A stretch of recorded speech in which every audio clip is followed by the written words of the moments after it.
Bienvenue dans l'univers Ashura et merci d'être au rendez-vous pour cette dernière vidéo de notre série Les parfums.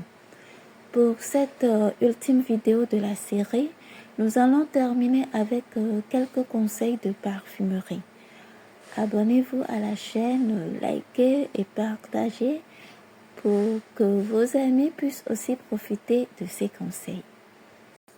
Déjà, lors du choix d'un parfum, il faudra en premier lieu connaître les familles olfactives.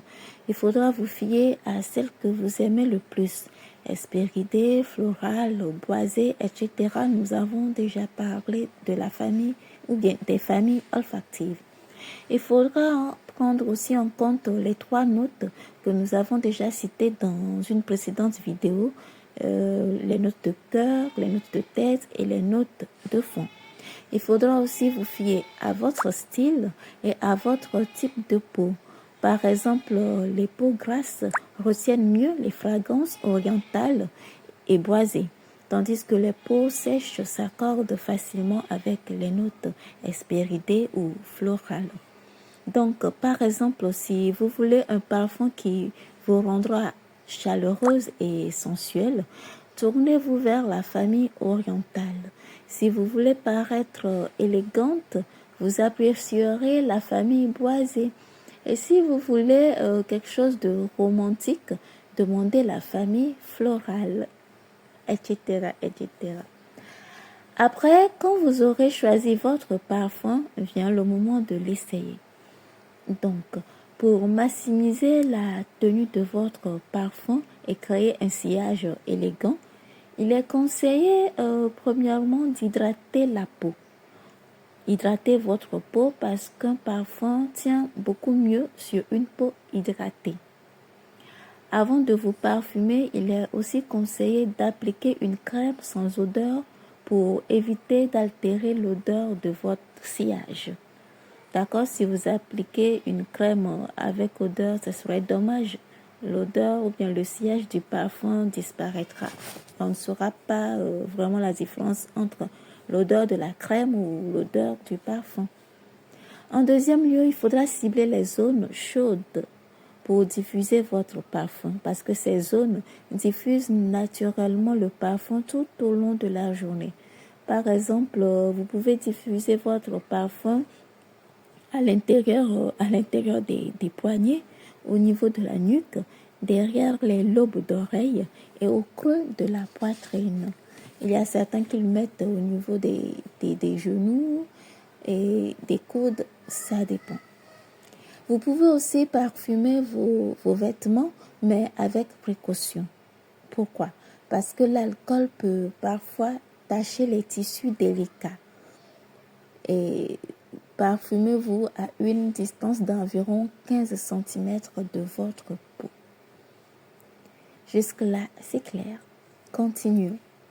Il y a aussi une technique appelée technique du nuage qui consiste à vaporiser votre parfum 2 à 3 fois dans l'air devant vous, puis traverser immédiatement le nuage pour que les fines gouttelettes se déposent sur vos épaules et vos cheveux. Parce que il n'est pas conseillé de diffuser directement le parfum sur les cheveux. Donc, c'est une manière aussi de parfumer et les cheveux et les vêtements à la fois. Maintenant, ce qu'il faudra éviter. Évitez de frotter le parfum avec vos poignets ou vos mains, car cela perturbe les matières premières et empêche le sillage de votre parfum de se déployer correctement. Cette erreur, nous sommes nombreux à le faire. Pour sentir, pour voir si un parfum sent bon, nous avons l'habitude de le mettre au niveau du poignet et de frotter. Non, ça c'est pas bien. C'est pas une très bonne méthode. Évitez aussi de parfumer vos cheveux, je l'ai déjà dit. Il est plutôt conseillé d'utiliser plutôt les brumes sans alcool pour les cheveux. Il y en a maintenant plein sur le marché avec de très bonnes odeurs, de très bons senteurs. Vous pouvez vous en acheter. Vous pouvez aussi contacter Ashura pour qu'elle vous propose ces différentes brumes. Dernier conseil, si vous recherchez un parfum pour le travail, ce que vous pouvez porter quand vous allez au travail, au bureau et autres, choisissez un parfum qui sent bon. Évitez les parfums qui sentent fort, qui étouffent pour ne pas déranger vos collègues. Ça, c'est compréhensible. Pour un moment romantique, privilégiez plutôt un parfum chaud, séduisant et attirant. Si le climat est chaud, choisissez un parfum frais, respirable.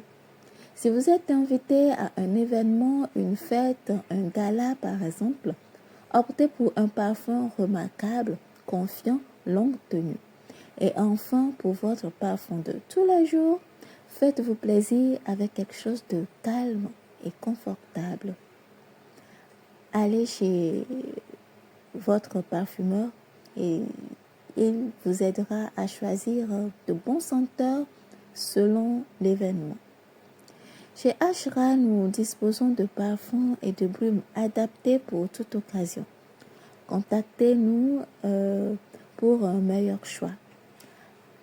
Je vous rappelle de vous abonner à la chaîne, de liker et de partager. J'espère que nos vidéos ou notre mini-série à propos des parfums vous a vraiment plu et que vous avez appris pas mal de choses. À la prochaine pour d'autres vidéos encore plus intéressantes.